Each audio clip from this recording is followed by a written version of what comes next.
Sì, sto facendo il check audio. Check, check, 1, 2, 3, check.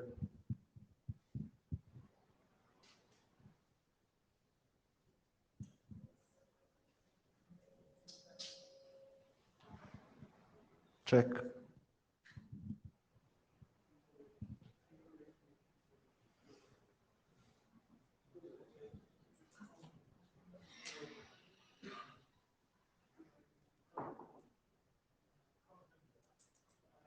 Check.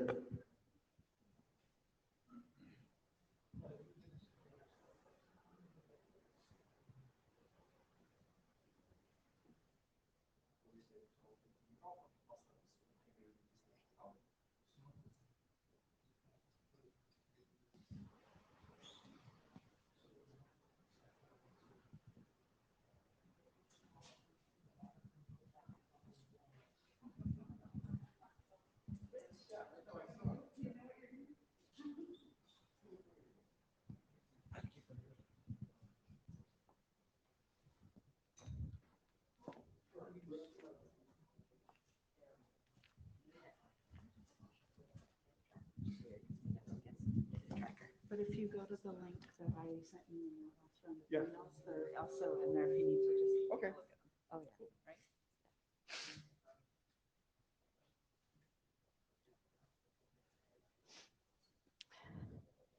Okay, we will get started in just a moment. Okay,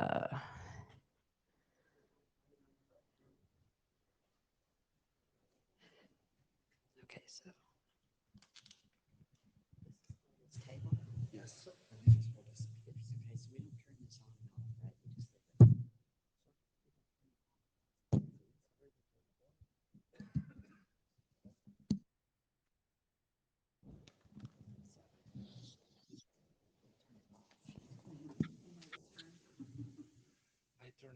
I am going to turn off this as well. No, turn that one on. And then the one in that one on.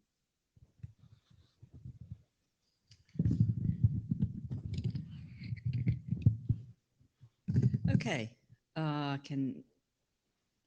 think this one is still coming through audio, right? Excellent. Okay. And I think, welcome to the first session of this, in this room. So therefore you have all of the tiny little, getting everything set up properly. So we'll be starting in mere moments.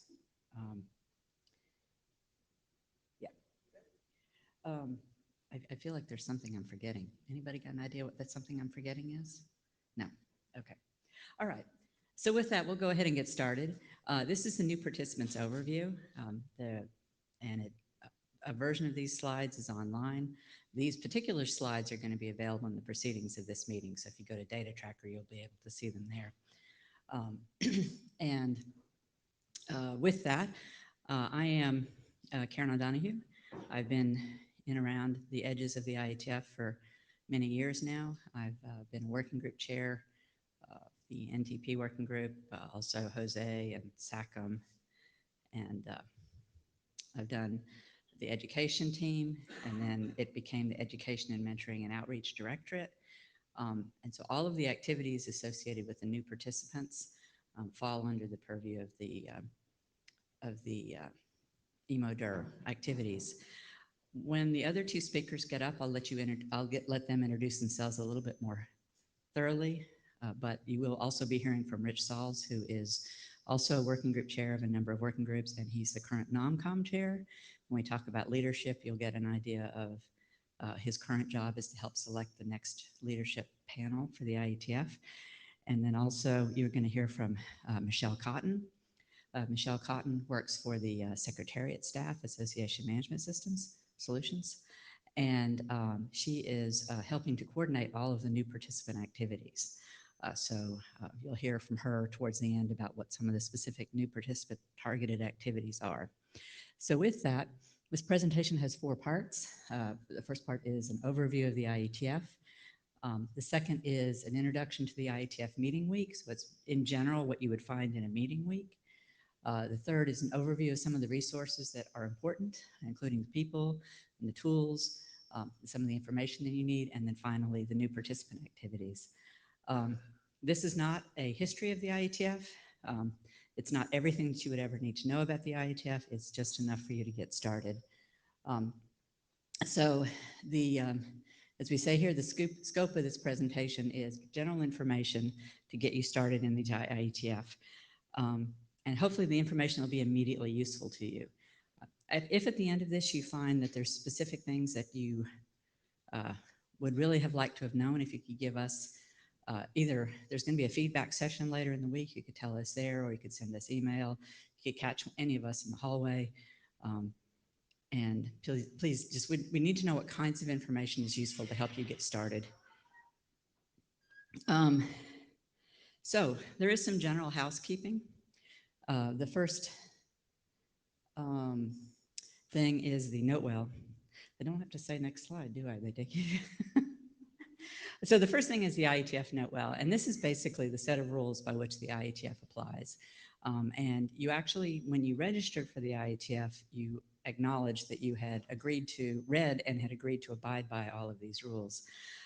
This is all of our processes and our policies. It's important for an open standards process, so it has a lot of IPR types of implications. And then also, if you go to the next slide, it talks about some of our, how the processes of how we work. And in particular, I would call your note the harassment procedures and the code of conduct. We'll talk a little bit more about those. Next slide. Item number 2, we used to do blue sheets, and now what we do is we do need to take attendance. And if you think about especially laws around collaboration and open standards process, you need to know who's basically in the room. So we don't pass around blue sheets anymore, and you don't sign them. But what you do need to do is sign into every meeting. If you're online using Meet Echo, you're already signed in. But if you're not, you're going to see this QR code in every room. So there is a lightweight Meet Echo app. So you need to click on this QR code, and that registers you in this meeting. So I'm not going to count all the heads here, but at the end of this, we should see at least this many people have attended this meeting. So point your phones now and take the QR code. And you'll see this in every meeting throughout the rest of the week. And it's pretty lightweight. You can also do it online if you're going to do, if you're following the full version of Meet Echo on your laptop, it'll also register you. But it's really important to do that. The second thing for that is, and I think we talk about it a little bit later in this, is the lightweight app also allows you to join the queue. And one of the things that we do is we queue for questions, and we give the remote participants an equal opportunity to participate. So you will join the queue by using your app, and then you can go to the microphone. So with that, everybody has registered for this meeting at this point. So the second question, is how to ask questions during a meeting. And this is the Meet Echo or Meet Echo Lite. Meet Echo Lite is the one on your phone. Regular Meet Echo is the one on your laptop. Or if you're online, obviously from home, you'll be watching it online and you'll do it there. You need to put yourself into the queue. The tool can automatically detect whether you are in person or remote. And so if there's a long list of people, you can put yourself in the queue, and then you can leisurely walk up to the microphone and get in the queue. And then the other thing to remember is please slowly state your name every time you join the queue. I think Michelle wants me to move faster. What do you think? The next thing is, you will note we did a community consultation on the COVID rules, and the rules that we have in place are the rules that the general community agreed to. So we are requiring everybody, except the people that are speaking at the front of the room, to wear a mask. So please do wear your mask. If you have any concerns about being ill, there are free tests available through the Secretariat at their registration desk. Go by and get one. If you test positive, you can please notify the staff that you're positive, and they will provide support to you, and then stay away from the meeting. If you are sick with COVID or anything else, it's, please stay away from the meeting. The final thing that, I'm going to go backwards just one second. there are some pins that also indicate if you are comfortable with, handshakes or hugs, or if you would rather people to maintain their distance. So if you see the stack of let's see, Michelle is wearing a green square, that means that she is okay for people to come up and give her a big hug because they haven't seen her in a couple of years. If you see somebody with a red thing, sort of wave from the distance and say, hey, great to see you, but maintain your distance. Everybody is coming from a different place where COVID is concerned, and we want to be respectful of how different people feel. So with that, new participants overview. I'm going to provide the overview of the IETF. Next slide. So the first thing is the IETF mission. The IETF mission is to make the internet better by producing high quality, relevant technical standards that influence the way people design and use and manage the internet. And so the whole point of all of this is making standards that support the internet. Next slide. There we go. There are some very basic principles of the IETF. The first one is that anybody can participate. You don't need to attend in person. You don't need to pay a fee. Everyone can participate. All of the work that's produced by the IETF is available for free, and you can find it in the Internet Drafts repository and in the RFC repository. The contributions are judged on technical merits. That's a pretty high bar to strive for, but that's the objective. And the success is by voluntary deployment. So we have no power to require standards. I mean, governments and various profiles may do that, but we actually don't require standards for deployment. And so a standard that is ultimately successful is one that has found deployment in the real world. Next slide. So, as I mentioned, the IETF is a standards development organization. It's self-selected individual participants, so you don't have a formal membership by company. It's driven by market-based adoptions, focused on internet technologies. It's also bottoms up. So there's no formal voting. We'll talk a little bit later about what it means to achieve IETF consensus, but there's no formal voting and there's no formal government role. Governments are allowed to participate just like anybody else, but they are participants and don't have any special standing.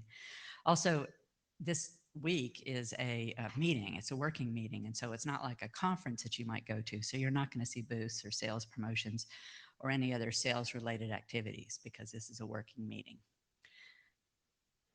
All right, so the big picture. The IETF has a number of bodies associated with it that sort of fall under the umbrella. The biggest is the set of working groups. And so on the right of this slide, you see the Internet Engineering Steering Group, and that's made up of the leaders of all of the various areas, and all of the working groups are lumped into areas. And so that piece right there is the engineering part of the IETF. The pink part is the Internet Research Steering Group and the IRTF. So the IRTF are all of the research groups that do work that is not quite ready for engineering, but might evolve to that point someday. There's also a measurements research group. There's a privacy research group. There's a human rights protocol considerations research group. So the work that's not really chartered to work on specific standards might fall into the research group. There is an Internet Architecture Board, and this is made up of a set of people selected through the NomCom process, which is our way of nominating our leadership. And that board provides overall architectural discussion, and it also manages all of the external liaisons for the IETF. So any relationships that we have with the ITU or IEEE, and so it sort of is the external facing portion of the IETF. And then finally, there is the LLC, which was the black box there, and that's the administrative side of the IETF. So there is an LLC board, also selected through the NomCom process, and that board works on signing all of the contracts that support the structure, negotiating hotel contracts, negotiating the contracts with all of the entities that support the IETF. So if it's legal or contractual, it's in the purview of the LLC. Okay, so next is, I had mentioned briefly that there was a bunch of working groups that were organized into areas. So here are the areas currently in the IETF. These do change over time depending on what the current body of work is, but we currently have 7 areas. We have applications in real time, so things like HTTP fall here. Also, all of your SIP protocols and WebRTC, the real-time conferencing type applications fall into ART area. The transport area, so this is really, if you think TCP, UDP, and QUIC, these are all transport area protocols. The routing area does all of the routing protocols in the IETF, and the internet area does IPv6, IPv4, DNS, DHCP, my favorite, NTP. So there are a number of protocols in that area that fall into that group. Operations and management, that was really 2 areas that eventually got combined into one. So if you think of NetConf and all of the modules for doing management type activities, those fall in there, and also operations groups. So like, for example, there is an IPv6 operations working group that's looking at the operation of the IPv6 protocol. That would fall into the operations area. There's also a DNS ops group. So if you're looking for working groups that are working on deployed protocols and the operation of those protocols in the real world, then that would fall into the operations area. There's a security area, and as you can well imagine, the security area actually sort of intersects all of these areas because security is important to all of them. You know, like the TLS protocol, IPsec, the EAP extensions, radius extensions, those types of protocols all fall into the security area. And finally, there's a general area. So general area usually is doing things like processes. I think there's a working group meeting this week as an example of this, the Elegy working group, which is actually about the eligibility requirements to participate in the NOMCOM process that I have mentioned before that selects the leadership. So we have an RFC that documents how we select our leadership and how you can participate in that process. We need to update that, and there's a working group that's been established to do that. Those kinds of working groups will fall into the general area. Next slide. So this slide talks a little bit about the leadership among the various groups. And if you go later on, we're going to talk a little bit more about individual people. But there's basically, for the IETF itself, there's the general chair of the IETF. If you attend the plenary on Wednesday evening, you'll note that Lars Eggert is the gentleman who will be chairing that. So that's the, and he's also the general area director in the IETF. So Lars is the IETF general chair. Each of those areas that I just talked about, those 7 areas, they have 2, maybe 3 area directors. And then each working group within an area has 2, maybe 3 working group chairs. And those links there show you who those sets of people are. Like, so who's the members of the IESG and who are the various working group chairs are. In the IAB, you have a chair of the IAB that's currently Maria Kuhlman, and she will also be on the plenary talking about IAB activities. She'll also be co-chairing. There's an IAB open meeting tomorrow evening, I believe, from 3:30 to 5:30 or 4:30 to 5:30. I know it ends at 5:30 on Tuesday. So she'll be one of the co-chairs of that. And she is the current chair of the IAB. And then the members of the IAB are selected again through the NOMCOM process. They tend to be individuals who've been around the IETF for a little bit of time, have some experience in broad overarching issues, and they participate in the IAB. The IRTF, the Research Task Force, has a chair. That chair is selected through the IAB. And the IRTF chair is currently a gentleman named Colin Perkins. There is an IRTF open meeting this week. It usually has a couple of invited speakers along with other topics. And it has a set of IRSG. It has an IRSG, a steering group for the IRTF. And those are generally made up of chairs of the various research groups and invited participants. It's a little bit less formal than the IESG. So I hinted a little bit earlier that we were going to talk about IETF and consensus. The mantra, I guess, of the IETF is that we reject kings, presidents, and votings. We believe in rough consensus and running code. And this has been around for at least 30 years. The key point here being that rough consensus is when you get all of the issues have been discussed, but they're not necessarily all been accommodated. So at some point you need to move forward.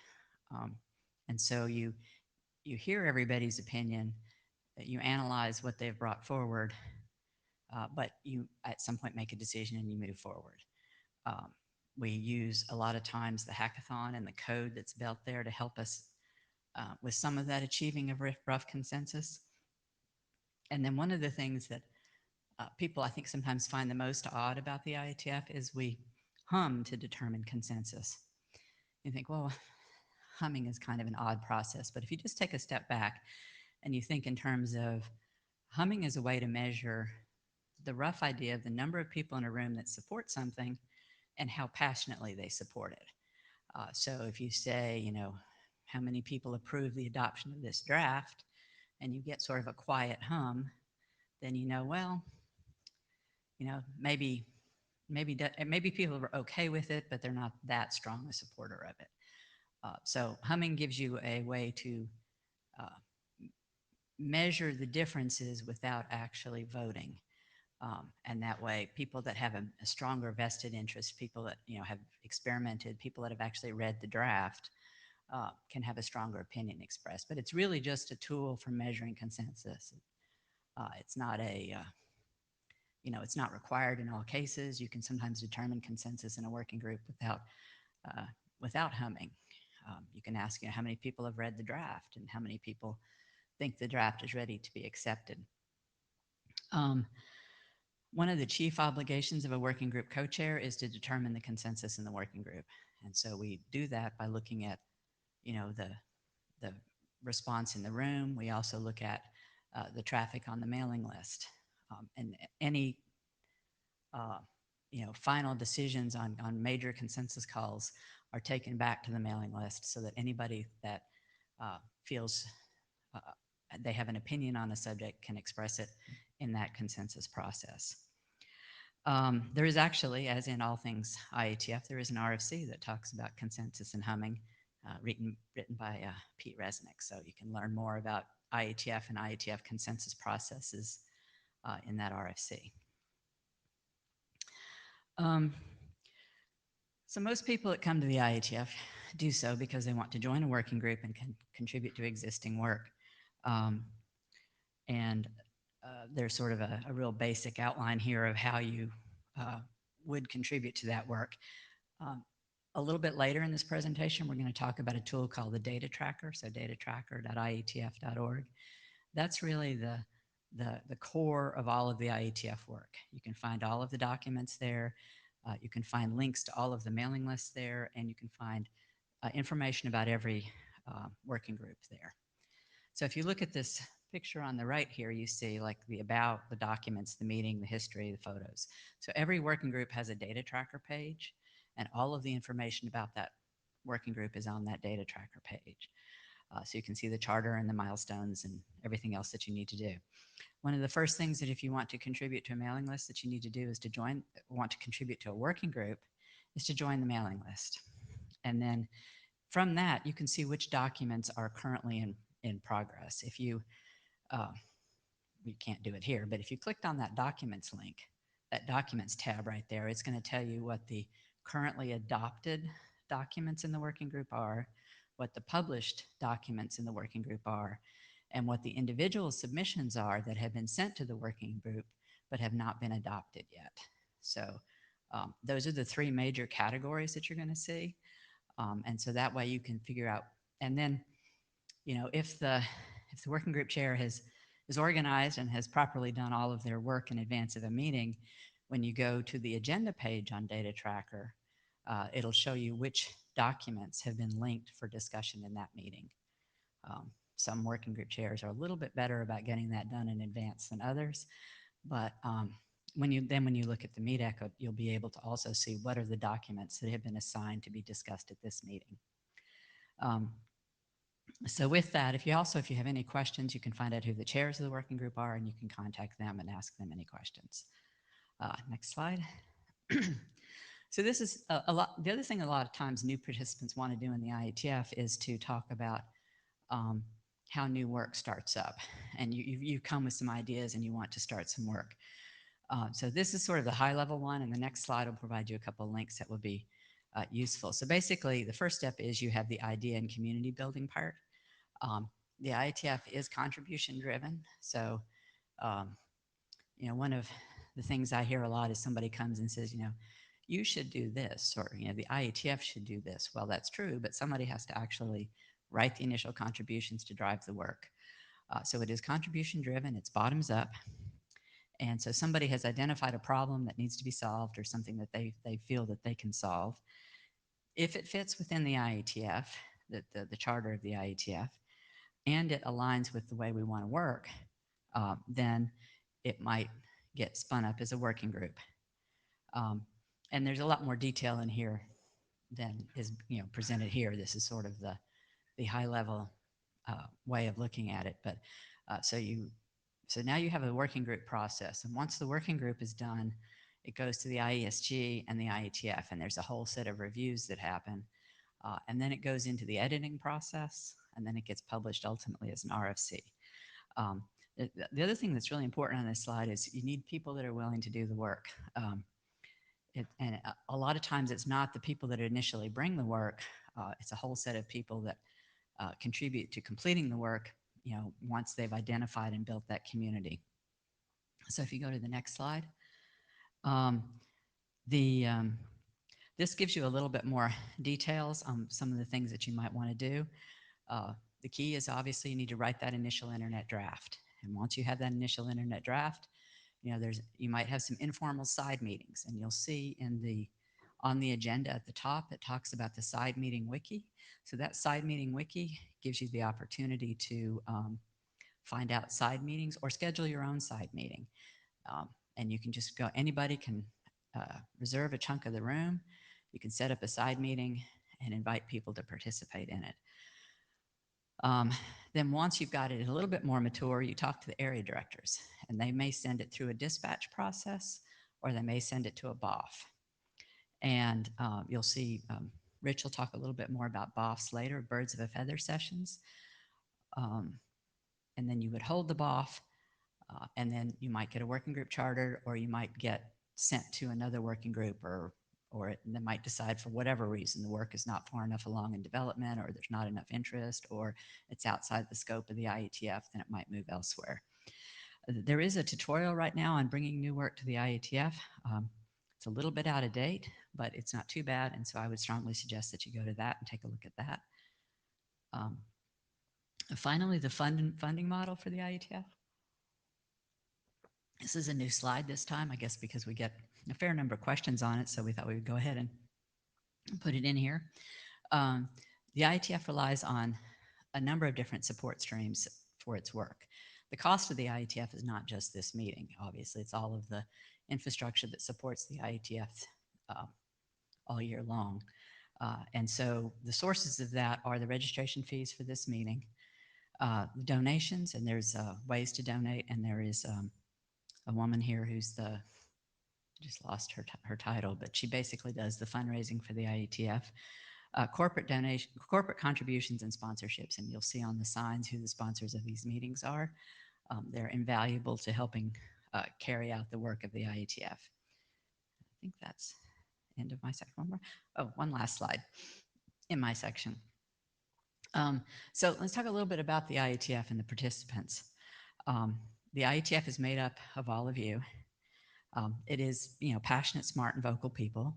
Sometimes, we come from all over the world, a lot of different cultures, a lot of different age diversity.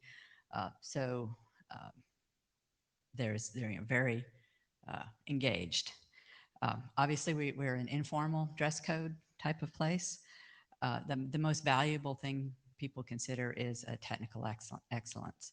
So please do your homework first, but then feel free to speak up and contribute. Please go to the mic. Please stop people in the hallway and ask them questions.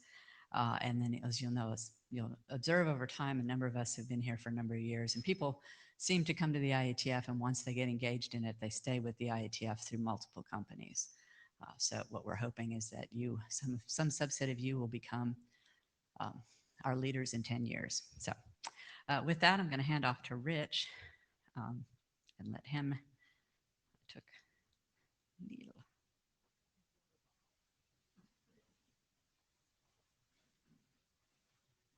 If you don't sit up front, you have to bring your own water. Okay, next slide.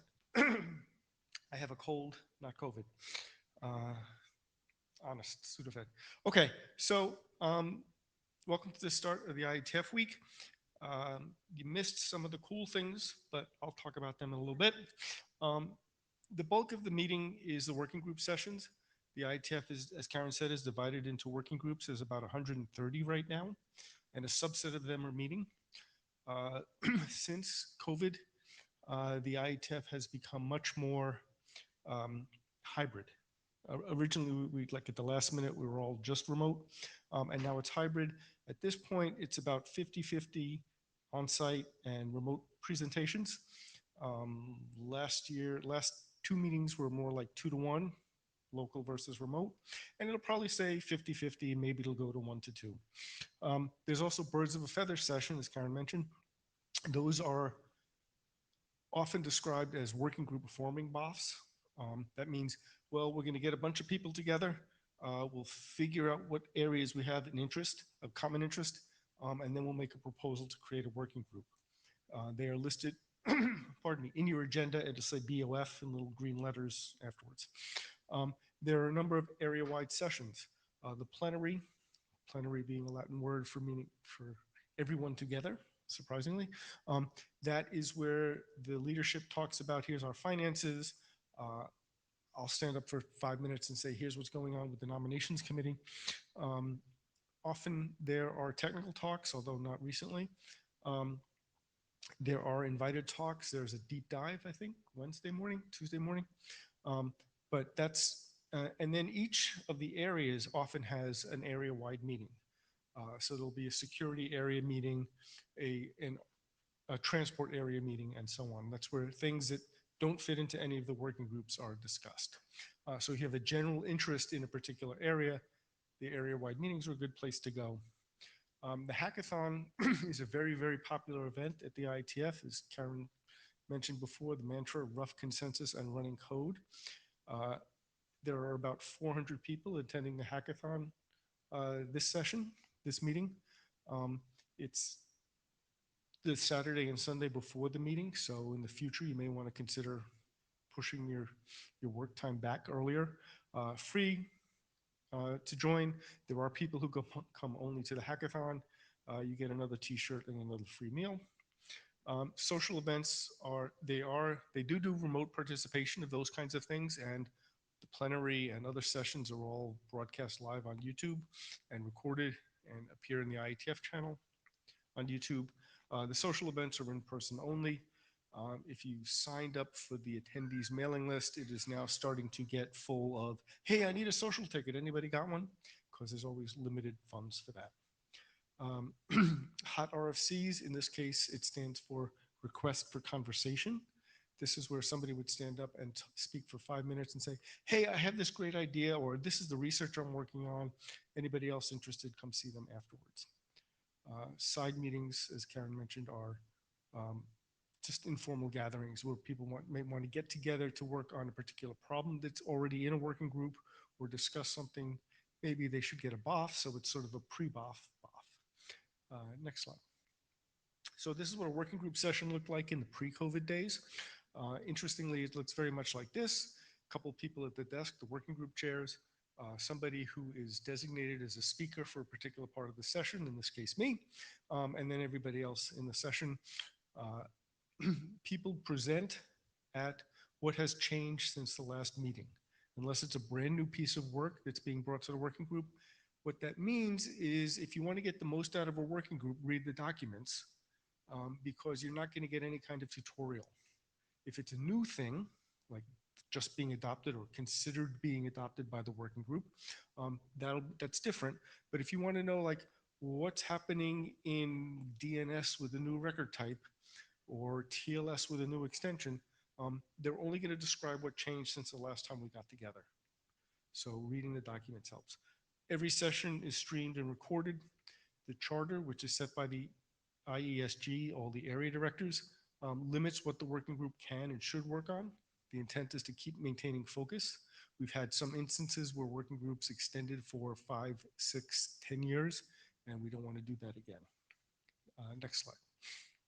Birds of a feather, as I mentioned, there's 6 this time. Usually precedes the working group. Sometimes they'll get together and we'll say, oh yeah, there's not really going to be any interest here. Or, oh yeah, we could do this thing, but there's already commercial involvement and they're not going to listen to us, so we'll skip it. Next. Research group sessions. The IRTF provides a prize for the 2 best publications in networking. This year, I forget, but one of them is with Corinne Kath. Her PhD thesis was on the sociology of the IETF, which is very interesting. She had a paper published from one chapter of her thesis, which was called Old Men Talking Loudly in One Room. So encouraging. Next. So this is a picture of what the, the plenaries look like. We reserve the largest ballroom, and they open it all up, put in all the chairs. Again, there's a lot of administrivia, as the term goes, but also it can be worthwhile to attend just to get an idea of what the scope of things are and what all of those black boxes, pink boxes, red boxes on the org chart that Karen showed look like. Thanks. The hackathon. It's too late. It's cool. I never go, but it is really cool. And you can see there's people, spews of tables on on many of the organizations. Here's where people are trying to implement the RFCs. If it can be a stellar standard, but if nobody implements it, then as far as the IETF is concerned, it's a failure. We want to do things that work and that are adopted. People will bring hardware system, SBC, single board computers for some of the trust zone secure enclave work was done. At the end of the hackathon, there'll be a presentation about what each project did. There might be a hackathon winner, arbitrary things, but it's a very popular event. Next. And the code sprint is where we work on the data tracker. The most useful thing you can get out of this session is datatracker.ietf.org can be abbreviated as dt.ietf.org. Anyone can join the hackathon. There is an RFC that talks about how to run one. There's a link there at the running code. All of these links are clickable in the slide presentation that will be available within a month after the meeting, this meeting. Networking and social event. Sorry, cold. We've had this on the left is at the Royal Aquarium in Singapore. You'd see like a giant octopus flashing up. This time it's at the Albert, what is it? Something in Victoria and Albert Museum. On the right is a picture of the Sisters organization that is for women people who identify as female, I guess is the way to put it. I think it's Monday morning at 8:30 or 9:30. It is in the agenda. You can just show up if you are, present, identify, whatever, as a female. There it is. Oh, there's another picture. That's looking down at the hotel lobby. General meeting etiquette. Read the documents that are of interest. You can go to a working group meeting and maybe intuit some of the things that are going on. It's, if you're like, well, maybe I'll get lost, but maybe I'll learn something. That's good. In the data tracker for every working group, there is a list of all the documents that are being worked on, all of the RFCs that working group is previously published and so on. Respectfully, privately, be, an adult, right?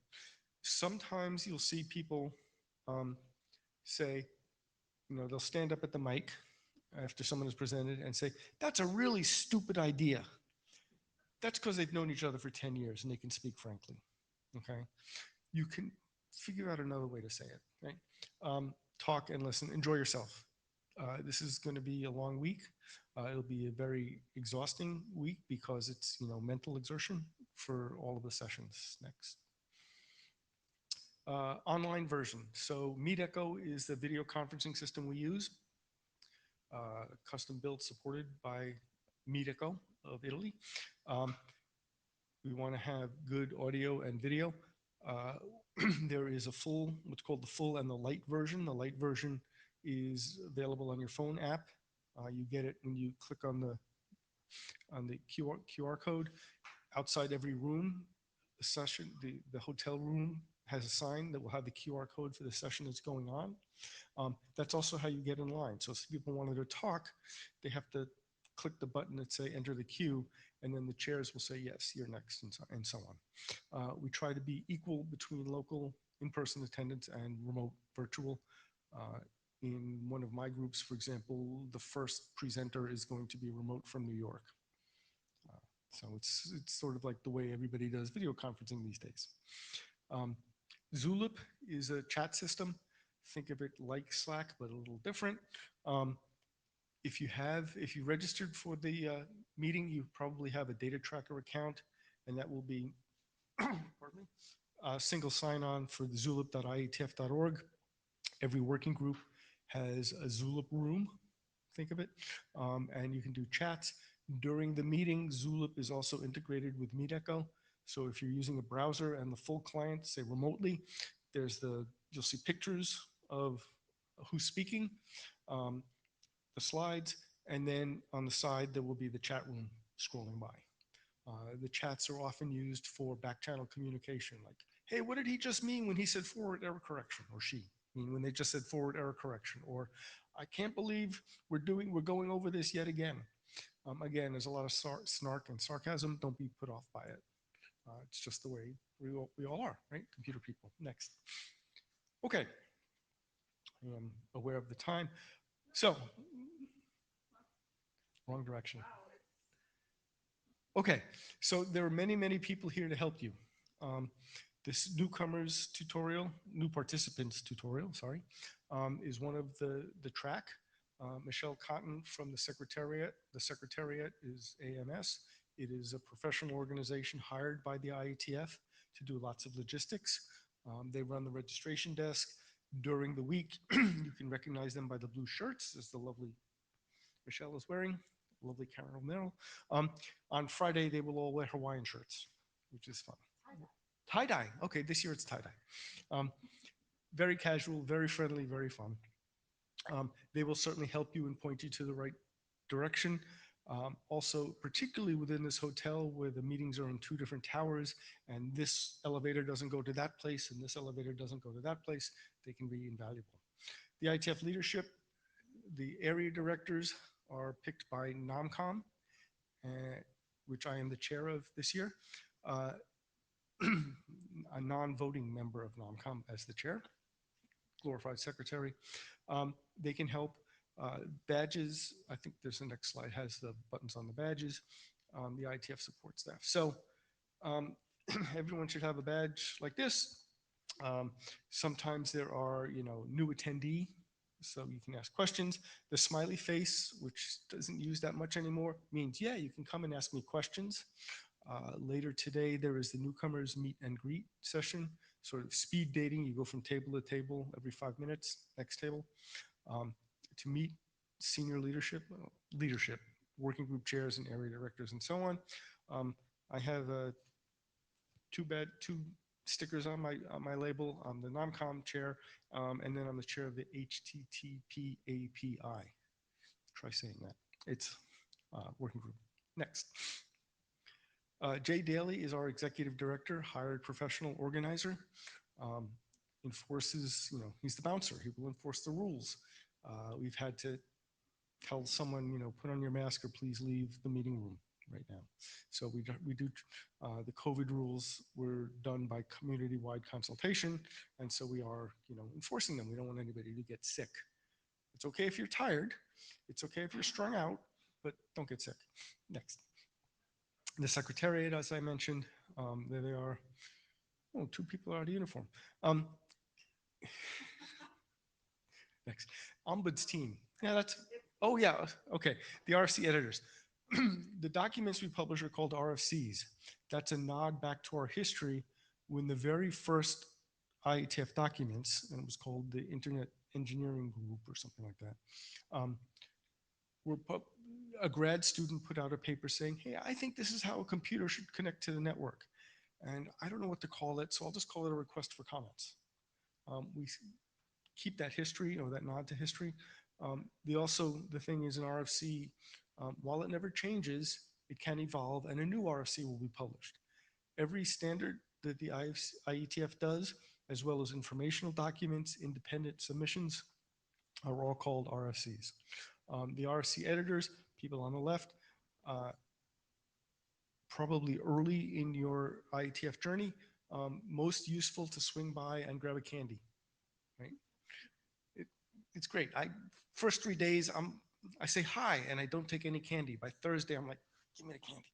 So IANA are the people who assign what's called reserved numbers. If you look at IANA.org, for example, many protocols have a space in them for extension fields, additional data, and so on. So for the most common example might be the TCP port number, right? So 80 is the web, 443 is the web over TLS, 53 is the DNS.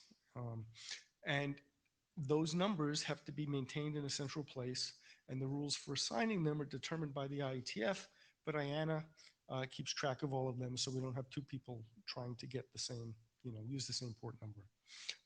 Also very friendly, and that's an old picture, right? Because you're there. Yeah. Michelle moved from, okay. Yeah, we need a new picture. The Ombuds team.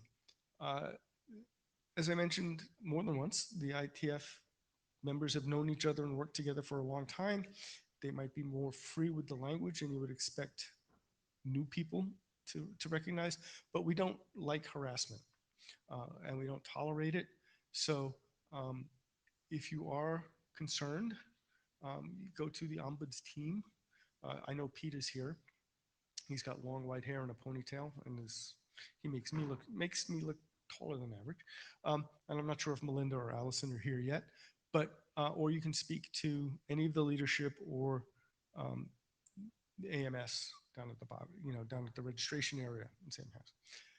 Reporting issues, as I said, we take reports very seriously.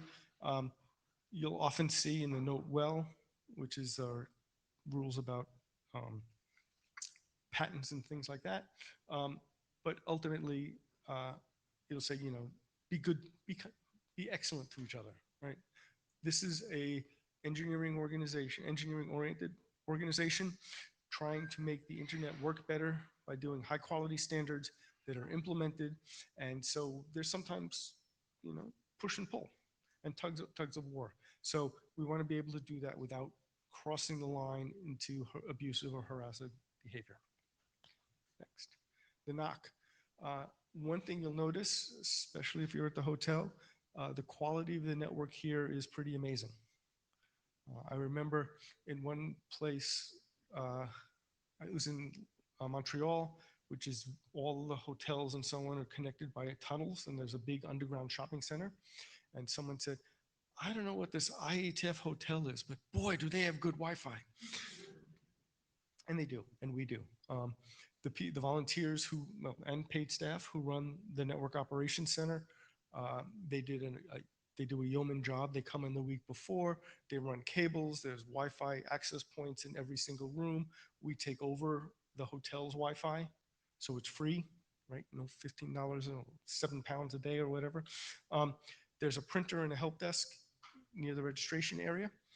If you need to print out, your boarding pass or a document that you need to, you want some notes to present at a working group, that's where you can go. They did an amazing job. The For those who don't know, the hotel lost power yesterday morning for a few minutes. And then what happened is the power supplies kicked in, the batteries kicked in, and so all was fine. And then when the power came up, the first thing that happened is the batteries the UPS wanted to recharge. And so it blew a circuit breaker. And the network stayed up more or less throughout all of that. So they're very intensive people. Next, mailing lists. The IETF works on mailing lists. The meetings are designed to get together. We meet 3 times a year. The meetings are designed to get together and hash out things that can't be addressed on mailing lists. Obviously, email, you often end up talking past each other or you're not clear, particularly as a global organization where English is not everybody's first language and technical English is even less everybody's first language. But, we want to we present at the meetings what's happened since and so on. And then you'll often hear at a working group session, there'll be some discussion and we'll say, okay, how many people think that this is a good feature? Please hum now. You hear a hum. And then the chairs will say, okay, we'll confirm that on the mailing list. And what that means is they'll go back to the email list after the IETF week and say, at the meeting, we decided, we came to the consensus that this is a good feature. Does anybody object? So all of the official business happens on the mailing list. The mailing lists are archived. They've been subject to subpoenas. Who was in the room has been subject to subpoenas, but we generally don't care about all of those things. If you just scan the QR code, you're all set. Every working group has a mailing list. Sure, leave it. That's fine. My group. Data tracker, dt.ietf.org. This is the status page for the transport TLS security group. It's no longer SSL, right? Nobody runs SSL anymore, right? Okay, good. The first tab is about. That'll show, here's the group, here's the charter of things they're set to do. A group can change its charter to add new things. For example, the crypto groups recently got recharted to address post-quantum crypto, right? Stuff like that. Here's a list of all the documents, the current drafts. The status is the most important thing. So the PSK clients guidance at the bottom of the page there says, yes, the working group is done with it. The IESG looked at it, approved it. The IETF overall looked at it and approved it. And now it's waiting for the fine people at the RPC Production Center, RPC, to publish it. And it usually takes a month or two. Next. MeetEcho. The MeetEcho guys. You'll see them around. They have MeetEcho shirts. Line Speed are the network people. MeetEcho is the video conferencing systems. If you look at the agenda, there are icons for every meeting, and one of them is the video link. One of them points to the data tracker page, another points to the minutes and so on. It's great. Often, as Karen said, this is usually the first meeting in whatever room we're in. So there's often some bugs to shake out, but we haven't had any. Not wood. Okay, Zulip, it's our chat system. I'm biased because I helped influence it. It's like Slack, but better. Zulip.ietf.org. If you have a data tracker login, which are free, and you should probably have one because of registration, you can see that they're Zulip is called them streams rather than rooms. You can start topics inside streams, and there is one for, it's integrated with MeetEcho. There's one for every working group. There's also a hallway, and then new participants. You see that up there at the top. Michelle often monitors that to answer questions about somebody's, how do I get around in this hotel? Things like that. The first time we were here, they actually had a scavenger hunt. We had to find all the rooms. Additional resources, getting started in the IETF. These are various links. The DAO, I'm not a big fan of the DAO. It's too big, and we're going to revise it and split it up into smaller, more digestible pieces. There's a glossary that talks about many meeting terms and so on, various mailing lists and so on. And then the one-stop shop is the link at the bottom that lists all of the other links. We're working on overhauling a lot of that stuff. So I'm now going to go sit down and Michelle will talk.